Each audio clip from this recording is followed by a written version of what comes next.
नमस्कार दोस्तों, आज गणतंत्र दिवस है और गणतंत्र दिवस के दिन आज हम एक ऐसे व्यक्ति के बारे में जानेंगे जो इतिहास में जिसका जिक्र तो हुआ है, हम जिसको पढ़ते तो हैं पर उसके बारे में जानते नहीं हैं।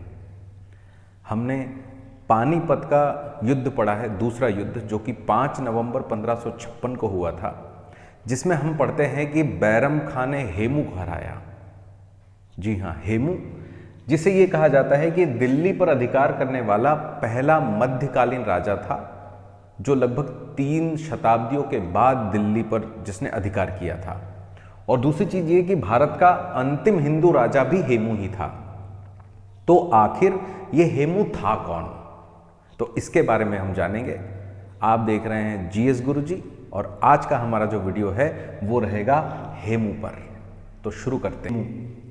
हेमू का पूरा नाम जो है हेमचंद्र भार्गव या हेमचंद्र विक्रमादित्य था।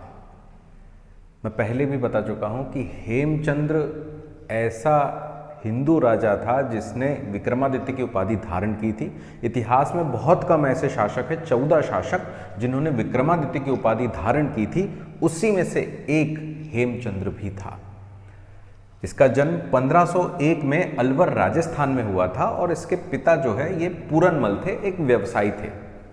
और शुरुआती दौर में हेमू ने भी इनके पिता का साथ दिया और शेरशाह सूरी को ये कुछ सामग्रियां पहुंचाते थे।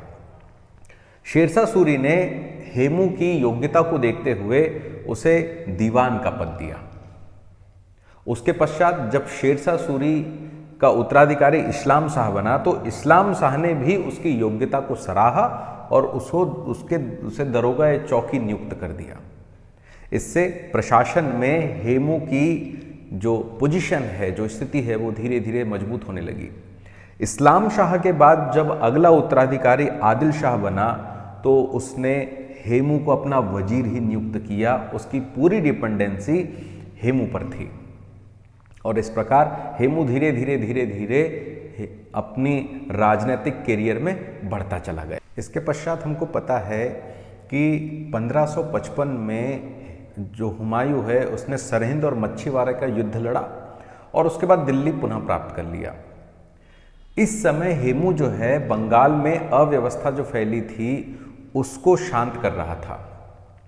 लेकिन इसी समय 1556 में जब हुमायूं की मृत्यु होती है तब हेमू को लगता है कि this is the right time, ये एकदम सही समय है, और फिर हेमू दिल्ली की ओर कूच करता है। और 7 अक्टूबर 1556 को हेमू मुगल सेनानायक तरगी बेग खां को पराजित करता है और दिल्ली पर अपना अधिकार जमा लेता है। इस प्रकार लगभग जो है 3 शताब्दियों के बाद एक हिंदू जो है दिल्ली की गद्दी पर बैठता है। इस उपलक्ष्य में हेमू स्वयं को विक्रमादित्य की उपाधि से सुसज्जित करता है और इसके बाद हेमू जो है दिल्ली की गद्दी पर बैठने वाला पहला मध्यकालीन हिंदू राजा बन जाता है। इसके बाद कोई भी ऐसा मुगल सेना में ऐसा कोई शासक नहीं था या ऐसा कोई सेनापति नहीं था जो हेमू से युद्ध करना चाहता था। इसके बाद बैरम खां ने इसकी कमान संभाली और बैरम खां ने स्वयं 5 नवंबर 1556 को पानीपत का दूसरा युद्ध हेमू के अगेंस्ट लड़ा। इस युद्ध में हेमू के पास एक विशाल सेना थी और ऑलमोस्ट जो है हेमू इस युद्ध को जीतने ही वाला था। लेकिन एक तीर हेमू की आंख पर लग जाता है जिस कारण वह बेहोश हो जाता है और हेमू की सेना तितर-बितर हो जाती है और मौका पाकर बैरम खां इस युद्ध में विजयी होता है और हेमू को बंदी बना लेता है। और इसके बाद जो है हेमू को गिरफ्तार कर लिया जाता है और अकबर के सामने पेश किया जाता है। इसके बाद अकबर जो है उसे मृत्युदंड नहीं देता, किंतु बैरम खां उसकी हत्या कर देता है और इस प्रकार एक हिंदू राजा का अंत हो जाता है। हेमू को यदि देखा जाए तो हेमू को मध्यकालीन भारत का नेपोलियन कहा जाता है। हमने प्राचीन भारत का नेपोलियन पढ़ा है समुद्रगुप्त, इसे मध्यकालीन भारत का नेपोलियन कहा जाता है क्योंकि पानीपत के युद्ध के पहले कोई भी युद्ध हेमू नहीं हारा था और पानीपत का युद्ध भी भाग्य की वजह से, किस्मत की वजह से वो हार गया। इसके बाद ये भारत का अंतिम हिंदू राजा था, क्योंकि इसके पश्चात भारत पर किसी भी हिंदू राजा ने शासन नहीं किया।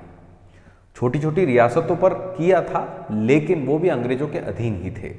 और इसके युद्ध में इसके हाथी की बड़ी महत्वपूर्ण भूमिका होती थी, इसलिए इसके हाथी का नाम भी था हवाई, जो एक बहुत महत्वपूर्ण भूमिका निभाता था इसके युद्ध में।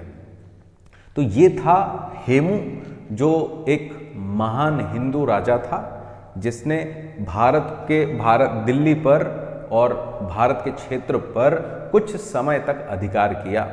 एक स्वामी भक्त और ईमानदार व्यक्ति था। इसलिए इतिहासकार भी ये मानते हैं कि बैरम खां द्वारा हेमू की हत्या करना एक मुगल साम्राज्य के लिए बहुत बड़ी भूल थी।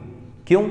क्योंकि अगर हेमू को इस बात के लिए मना लिया जाता कि वो मुगल साम्राज्य के लिए काम करे, तो शायद मुगल साम्राज्य दिन दूनी रात चौगुनी तरक्की करता और भी ज़्यादा, और मुगलों की पराकाष्ठा और आगे तक बढ़ती।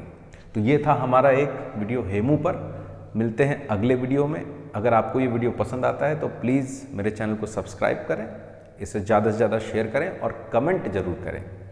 तो स्वस्थ रहें और गणतंत्र दिवस की हार्दिक शुभकामनाओं के साथ मिलते हैं कल। जय हिंद, जय भारत।